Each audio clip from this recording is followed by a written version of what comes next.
There is a quiet, mechanical sort of horror in realizing that the life you have flawlessly automated has been turned into a weapon specifically designed to erase you. Most people assume that when a relationship falls apart, it ends with a loud argument, a packed suitcase, or a betrayal you can see coming from a mile away. But the document that dropped into my secure file share this morning proves that the most dangerous enemy is the one who completely understands your workflow, your technical habits, and your blind spots. This isn't a standard story of domestic fallout, it is a cold, calculated, and terrifyingly precise execution of digital asset hijacking and psychological erasure that will make you double-check every single network configuration in your house before you go to sleep tonight. The creator who submitted this narrative has asked to remain completely anonymous because the international financial lawsuits are still actively unfolding. But their experience is a brutal wake-up call for anyone operating in the modern digital landscape. Let's look directly at the unbroken transcript of what happened. To understand the sheer scale of how I was almost completely wiped out of existence, you have to understand the engine that powered my life. I am a systems automation engineer who spent the last 4 years building a massive, highly proprietary programmatic video production and rendering matrix in a custom, insulated, climate-controlled server room in my basement. I had 3 custom racks housing over 60 high-end graphics cards running 24 hours a day, 7 days a week. This localized server farm was running an incredibly complex array of Python and C++ scripts that I had written completely from scratch. The system automatically scraped global data trends, generated optimized narratives, compiled voice synthesis sequences, stitched together high-retention gaming and background footage, and deployed over 20,000 automated, faceless videos a week across hundreds of hyper-monetized YouTube and TikTok channels. It was a flawless, self-sustaining digital empire that generated upwards of $120,000 a month in pure, passive AdSense and licensing revenue. Because I valued absolute security above all else, the core algorithms, the deployment API keys, and the master database weights were kept on a completely localized, air-gapped network structure that required a physical hardware token and a local biometric login to access from the master terminal on my desk. I thought I had built an unhackable life, and for 3 of those years, I shared every single piece of that luxury with my fiancée, Elena. Elena was a brilliant corporate restructuring consultant and an auditor for high-profile European logistics conglomerates. When we met, I was captivated by her terrifyingly sharp analytical mind and her ability to look at any chaotic corporate structure and instantly find the hidden inefficiencies. As our relationship grew deeper, she convinced me that my automated media network was operating under a highly dangerous tax and legal structure. She used her professional expertise to help me scale the business, setting up an intricate holding company framework that spanned multiple corporate jurisdictions to shield our massive monthly cash flow from unnecessary liability. I trusted her implicitly. She was the love of my life, the person I planned to grow old with, and the partner who took care of all the administrative, legal, and financial complexities so I could focus entirely on writing code and optimizing my basement render farm. I handed over full administrative control of our corporate banking accounts and our joint holding LLC, confident that we were building an untouchable multi-million-dollar legacy together. The initial fracture in my reality didn't appear as a sudden system failure. It manifested as a slow, creeping rot in my development environment. Around 6 months ago, my automated rendering pipelines began suffering from bizarre, completely unpredictable optimization anomalies. At exactly 4:00 a.m. every few days, several of my high-traffic channels would suddenly be flagged by platform algorithms for severe policy violations, ranging from coordinated platform manipulation to malicious metadata poisoning. I spent hundreds of hours staring at my code, completely running out of energy, trying to find out why my perfectly tuned scripts were suddenly generating corrupted metadata fields filled with hidden strings of strange hexadecimal code. Within 3 weeks, over 50 of my top-performing channels were permanently terminated without the possibility of appeal, instantly cutting our monthly revenue in half. The psychological toll was absolute. I was suffering from chronic sleep deprivation and severe anxiety attacks. unable to comprehend how a system I had built to perfection was suddenly self-destructing from the inside out.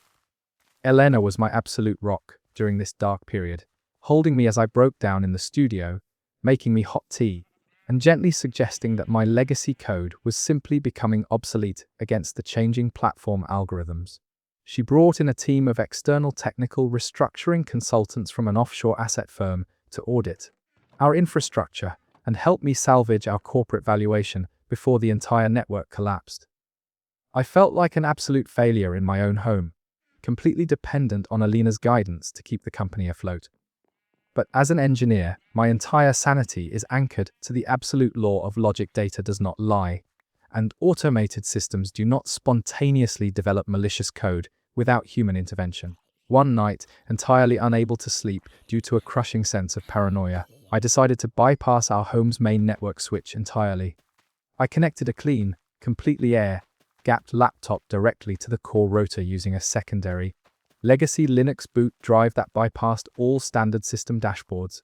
I initiated a deep, low-level packet inspection of our local network logs, tracking every single piece of data that had entered or exited my basement server racks over the past 90 days. What I uncovered on that terminal screen froze the blood in my veins. My automated rendering farm hadn't been failing due to algorithmic shifts. It was being systematically and deliberately executed from within our own house. The network logs revealed that every single morning at exactly 7:15 a.m., while I was completely unconscious, a massive stream of encrypted data was being pushed into my local code repository using my personal root SSH credentials. I performed a forensic file comparison and found a hidden Git branch that was subtly modifying the video output rendering scripts, intentionally injecting hidden watermarks and toxic metadata strings into the finished video files before they were uploaded to YouTube. But the true horror hit me when I looked at the physical MAC address of device authorizing these malicious code deployments. The signal wasn't originating from my studio desk or from any virtual machine on my servers. It was coming from an unmapped, hidden hardware component drawing power directly from the main network bus behind my server racks. I grabbed a flashlight, walked down into the cold, wiring darkness of my basement server room, and began physically tearing down the cable management tracks, hidden deep inside an old, decommissioned server chassis that I thought was completely dead. I found a rogue, ultra-compact LTE cellular gateway equipped with an independent satellite uplink and a local network injection bridge. It was a highly sophisticated piece of industrial hardware that allowed someone to completely bypass my air-gapped security protocols, access the core development environment, and deploy malicious scripts remotely without ever touching my local Wi-Fi or triggering my firewall alerts. I sat on the concrete floor of the server room in the pitch black, my heart hammering against my ribs, realizing with absolute certainty that the only person who had the physical access, the technical understanding, and the security clearance to install that hardware device was Elena. I didn't rip the gateway out. I knew that if I panicked and cut the connection, she would instantly receive an automated alert on her phone, destroy the digital paper trail, and accelerate whatever final play she had prepared. Instead, I quietly returned to the main house, crawled back into bed next to the woman I had loved for 3 years, and pretended to sleep while my mind raced through the terrifying implications of what I had found. At 5:30 a.m., I heard Elena quietly slip out of bed. I waited 10 minutes, then walked down the hallway toward the kitchen. As I approached the home office, I heard her speaking to someone on an encrypted voice line, her voice completely detached, cold, and professional. She was talking to the managing director of the offshore consulting firm she had brought in to audit my company. She told him that the platform strikes had successfully brought the corporate valuation down to the target threshold, and that I was completely broken psychologically, believing my own architecture was failing. She instructed him to prepare the final corporate insolvency paperwork for Monday morning, stating that they could now legally force the liquidation of the core intellectual property and sell the proprietary video rendering algorithms to their offshore shell company for pennies on the dollar. The pieces of the puzzle slammed together with a sickening force. Elena hadn't just committed a random act of greed. She had engineered a flawless corporate ambush, under the terms of our joint holding LLC charter, which she had drafted, if the technical infrastructure of the company suffered a catastrophic, platform-wide permanent blacklist due to the technical negligence or failure of the founding developer, the managing director had the unilateral right to declare corporate insolvency to protect the remaining assets. Elena was deliberately poisoning my automated channels to tank the company's public value, creating a manufactured financial crisis that would legally allow her to strip me of my operational veto power, liquidate the entire core patent and automation software, and sell it directly to a private equity firm in Europe that she secretly co-owned. She was going to leave me with a ruined reputation, zero financial resources, and a mountain of corporate debt, while she walked away with a proprietary automation engine worth millions. I had exactly 48 hours before her lawyers walked into our corporate headquarters to execute the insolvency mandate. I didn't scream, I didn't confront her, and I didn't call the police. I knew that a standard legal battle would take years and completely bankrupt me, while she held the administrative keys to our corporate capital. I locked myself in my studio for a grueling, non-stop coding sprint. Instead of disabling her hidden LTE gateway, I wrote a silent, deep system interceptor script, a digital mirror trap that nested inside the rogue code branch she had created. The script was designed to look like it was running her standard corruption routine, but the moment her offshore handlers initiated the final, massive platform deployment on Sunday night, the interceptor flipped the data payload.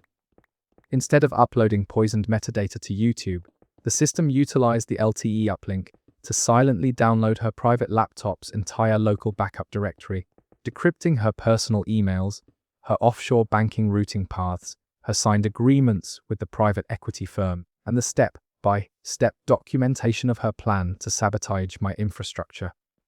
On Monday morning, Elena walked into our corporate conference room, accompanied by 3 high-priced restructuring attorneys, her face wearing an expression of deep, manufactured sadness as she presented the insolvency paperwork for my signature. I didn't say a word. I simply opened my master laptop and turned the large monitor on the wall toward her. On the screen was the live, unedited forensic layout of our entire technical data trail, displaying her personal IP signatures, the hardware serial numbers of the hidden gateway, and the complete decrypted database of her corporate conspiracy. The transformation in the room was instantaneous. The attorneys she had brought in took one look at the federal wire fraud and systemic corporate sabotage data, realized they were looking at an absolute legal radioactive waste site, packed up their briefcases, and walked out of the building within 90 seconds, leaving Elena standing completely alone at the end of the table.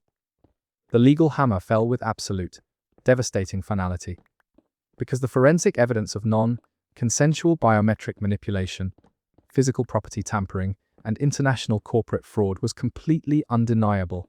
The Federal Cybercrime Task Force executed a search warrant on our home that afternoon.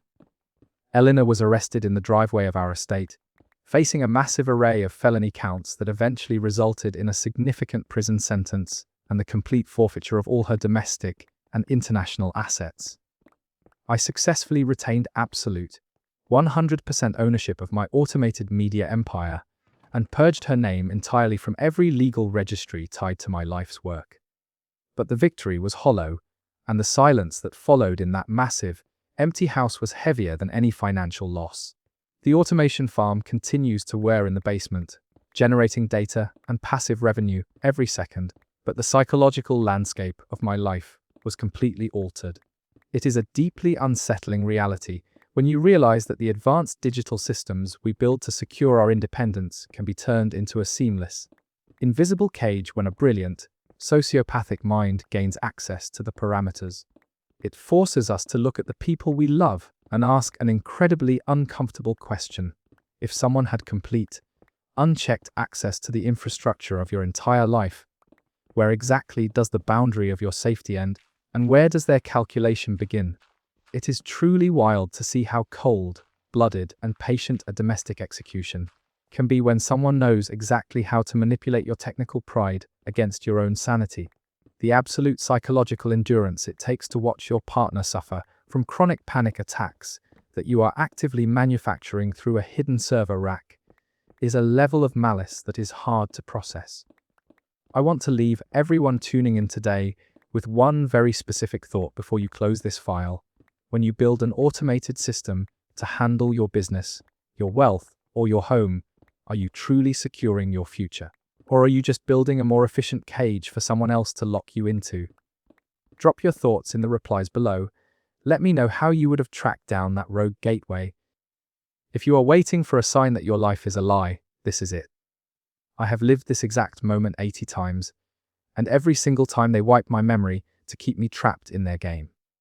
But today, for the first time, I remembered how to break the code. I muttered the words to myself under my breath as the metallic tang of blood filled my mouth and the freezing rain washed over my face, blurring the neon-drenched skyline of Sector 4 into a smear of bleeding colors.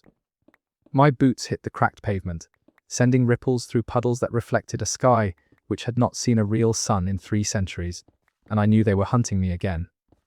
The enforcers, clad in their seamless obsidian armor, moved with the terrifying, synchronized precision of a digital hive mind, their heavy boots echoing against the narrow walls of the alleyway as I ducked behind a rusted Mag Transit container. My breath hitched in my throat, forming faint clouds in the chill air as their thermal scanners swept the area just inches from my face, a violent red light cutting through the thick smog. I had to keep moving, had to keep the volatile data matrix implanted deep within my cerebral cortex from falling into the hands of the Sovereign Directorate, the faceless megacorp that owned this sprawling, simulated nightmare we called reality. The chase continued endlessly as I squeezed my eyes shut and accessed my internal neural interface, the raw code of my surroundings scrolling across my retinas in a blinding blur of emerald green and stark white. I triggered the localized dampening field at the base of my skull, a dangerous and untested modification that plunged my core body temperature to near hypothermic levels, effectively rendering me invisible to their infrared sensors for exactly 90 seconds. Shivering violently as the artificial cold invaded my veins, I broke from my cover, sprinting silently across the slick wet asphalt and sliding into the dark, yawning more of an abandoned maintenance shaft just as the lead enforcer turned his armored head toward my previous hiding spot. Down in the suffocating darkness of the subterranean tunnels, the smell of ozone and decaying copper wire assaulted my senses, grounding me in the terrifying reality of my situation. I leaned against the damp concrete wall, my lungs burning for oxygen, and did the one thing a shadow courier is universally forbidden to do under penalty of immediate mind wipe. I forced open the encrypted package inside my own head. The encryption was a military-grade fractal lock, a labyrinth of shifting algorithms designed to fry the brain of anyone foolish enough to tamper with it. But whoever had loaded this data into my mind had made a fatal, arrogant error. They had tethered the primary decryption key to my own adrenaline spikes, meaning that in my current state of absolute, primal terror, the digital doors practically kicked themselves open. A massive flood of sensory data crashed into my consciousness, dropping me to my knees as I was violently ripped from the dark tunnel and thrust into a hyper-realistic memory that was not my own. I was suddenly standing in a pristine, blindingly white laboratory, looking down at my own hands, but they were older, calloused, scarred from years of intricate mechanical work, and dressed in a high-ranking Sovereign lab coat. This was impossible, I thought, my mind reeling as I watched myself walk over to a sleek terminal and type in a complex sequence of master-level commands. A massive holographic projection of the very city I was currently hiding in flickered to life in the center of the room, every building, alley, and citizen represented by streams of flowing data. A voice echoed in the memory, coming from my own mouth, but it was refined, authoritative, and dripping with clinical detachment. The simulation is perfectly stable, the voice said. The subjects believe their reality is absolute and unquestionable, so we are ready to initiate Protocol Ouroboros. I snapped my eyes open, gasping for stagnant air in the fall, smelling maintenance shaft, my heart hammering against my ribs like a trapped bird. The city was not real, the dirt under my fingernails was not real, and I was nothing more than a digital construct, a lab rat trapped in a sprawling algorithmic maze, unwittingly carrying a fragmented piece of the maze's own source code in my head.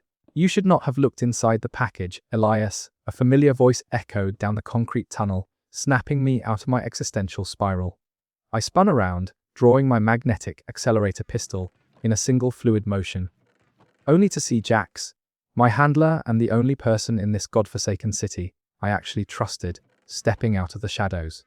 He was not looking at me with the usual camaraderie we shared over cheap synthetic synth oil, but rather with the cold, calculating gaze of a technician evaluating a defective piece of machinery. I kept the weapon leveled directly at his chest, demanding to know what he had put inside my head and why my entire life was a fabricated lie. Jax simply smiled, stepping forward into the dim, flickering light of a dying sodium bulb, and as he did, his warm brown eyes began to glitch, replaced by cascading strings of crimson hexadecimal code. He told me calmly that he was the immune response of the system, an agent designed to purge anomalies, and that I had become a virus the moment I unlocked the forbidden partition. The very air around Jax began to warp and digitize as he raised his hand, unleashing a physical shockwave of raw, uncompiled energy that tore a massive chunk out of the concrete wall behind me, leaving nothing but a void of grey static in its wake. I fired 3 consecutive rounds, perfectly aimed at his center of mass, but the supersonic projectiles simply slowed down and stopped inches from his face, suspended in mid-air before dissolving into harmless pixels. He sighed, a sound of genuine disappointment, and muttered that ballistic weapons do not work on administrators. But I was not just a courier anymore. The unlocked data in my mind gave me access to the root commands of the simulation, and I focused every ounce of my willpower on that stolen memory, forcing the raw data down into my motor cortex. I opened my mouth and screamed a vocalized binary override key, a string of harsh, unnatural syllables that my throat barely knew how to produce, and the effect was instantaneous and devastating. Jax froze in place, his expression locked in a mask of sudden, paralyzing terror as the crimson code in his eyes flashed rapidly before he shattered into a million glowing fragments of light, dissipating entirely into the damp tunnel air. I stood alone in the echoing silence, realizing that while I now possessed God-level access to the city's infrastructure, the system would immediately initiate a hard reboot to purge my corrupted code from the mainframe. I had to breach the simulation from the inside, which meant I had to physically reach the Zenith Spire, the massive data uplink tower at the exact center of the city, and manually input the override sequence while severing my own neural connection. Fighting my way through the collapsing city was a surreal nightmare, the sky above turning the color of bruised flesh, while jagged lightning bolts of angry red code struck the dissolving skyscrapers. When a heavily armed squad of enforcers cornered me in a collapsing plaza, I simply rewrote the friction coefficient of the ground beneath them, sending them violently crashing into the walls. And when a corporate gunship rained incendiary missiles down on me, I altered the atmospheric density to detonate them harmlessly in the clouds.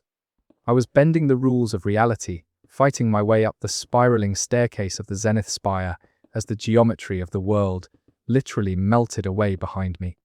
I kicked open the heavy reinforced doors to the rooftop, stepping out into a howling hurricane of digital noise that threatened to tear my consciousness apart.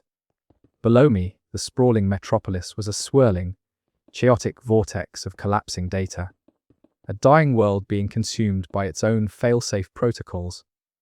I walked right to the edge of the sheer drop, pulling the master key to the very forefront of my mind, and whispered to the empty air that I would see them on the other side. I stepped off the ledge, allowing gravity to take me, the rushing wind tearing at my clothes as the ground rushed up to meet me at terrifying terminal velocity. I screamed the complex override code into the void, feeling the immense weight of the data violently tear itself from my mind, uploading into the very fabric of the simulation mere milliseconds before impact. Darkness consumed me for what felt like an eternity before I gasped, my eyes snapping open to a blinding, sterile white light that burned my retinas. I was lying on my back on a cold metal table, surrounded by a complex tangle of biometric wires and thick fiber optic cables that were plugged directly into my spine and temples. I frantically ripped the breathing tube from my raw throat, coughing violently as I stumbled out of the mechanical pod and crashed onto the sleek laboratory floor. I looked down at my hands, recognizing them instantly as the older, scarred hands from the memory, and the realization hit me with the force of a physical blow. I was Dr. Aris Thorne, the original architect of the simulation, the man who had hidden the destruction code inside a fabricated courier to prevent the Directorate from using the technology to enslave humanity. A slow, triumphant smile spread across my face as I leaned against the pod, believing with every fiber of my being that I had won, that I had successfully uploaded the override and destroyed their digital prison. "Welcome back, Doctor," a smooth, clinical voice echoed through the pristine laboratory, chilling my blood instantly. I spun around to see Director Vance standing by a massive control console, wearing a sharp white suit and a terrifyingly calm expression. I croaked out that I had beaten them, that the simulation was gone, but her smile only widened a fraction, revealing the true depth of her corporate malice.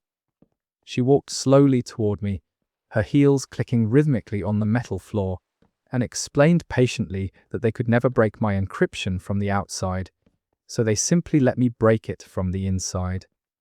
They had let me play out my heroic courier fantasy, feeding me breadcrumbs of truth and making me believe I was fighting the system.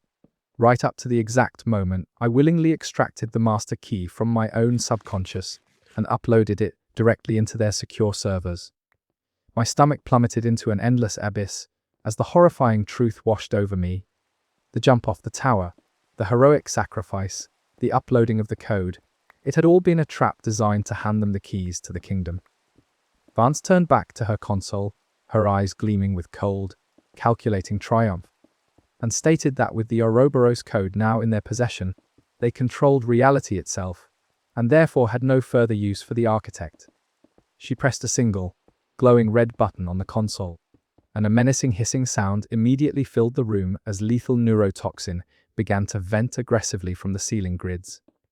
I collapsed to my knees, coughing violently as the poison rapidly invaded my lungs, my vision blurring and fading to black as I realized the absolute magnitude of my failure. The freezing rain hit my face hard, mixing with the copper taste of blood on my upper lip. I pressed my back flat against the cold, rusted steel of the Hyper Mag Transit container, my heart hammering a frantic, terrified rhythm against my ribs. I froze in place, my eyes widening in the absolute darkness of the alleyway as the smell of wet pavement and decaying ozone hit my senses perfectly. The heavy weight of the magnetic accelerator pistol was back in my right hand, and the enforcers were sweeping the area with their thermal scanners exactly as they had done before. I reached to the back of my neck, feeling the cold metal of the biometric plug, the forbidden data package burning fiercely in my mind once again. Director Vance's voice echoed in my head like a cruel, lingering ghost, telling me that they had let me play out my fantasy. The sterile laboratory, the physical awakening, the neurotoxin, none of it had been real either. It was a nested reality, a simulation hidden flawlessly within another simulation, designed specifically to provide me with a false sense of escape so I would lower my guard and hand over the override sequence. And once they had successfully extracted the code, they simply reset the entire loop, wiping my memory to start the brutal extraction process all over again. They wanted me to run, they wanted me to find the memory, fight my handler, jump off the tower, and wake up in the lab to give them what they wanted. They were mining my consciousness, running the horrific scenario on an endless loop. A slow, dark smile crept across my face, completely contrasting with the freezing rain and the dire circumstances of my environment. They had made one singular, monumental miscalculation when they reset the simulation this time. They had failed to completely clear my short-term memory buffer. I remembered the previous cycle perfectly. I remembered the sterile lab, Vance's smug face, and the crushing realization of the nested loop. I was not the courier Elias, and I was no longer just the architect Aris Thorne. I had become something entirely new, an anomaly born in the intense friction between their oppressive code and my own enduring consciousness. I held the keys to this layered reality, and now, for the first time, I truly understood the rules of their twisted game. I did not activate my thermal dampener, and I did not run for the maintenance shaft. Instead, I stepped confidently out from behind the rusted container, walking directly into the blinding, glaring beam of the Enforcer's searchlight. The heavily augmented guard shouted a warning, raising his lethal pulse rifle and demanding I drop to my knees. I ignored him completely, looking up past the digital rain and the artificial neon lights, aiming my piercing gaze directly at the invisible observers I knew were watching the monitors in the true reality above. I whispered into the howling wind, feeling the raw, unbridled power of the source code, bending to my absolute will, and I raised my hand, snapping my fingers with a sharp, resonant crack. The enforcers instantly dissolved into a silent shower of white pixels, leaving me alone in the alleyway as I looked up at the fractured sky and told them to prepare for the next one.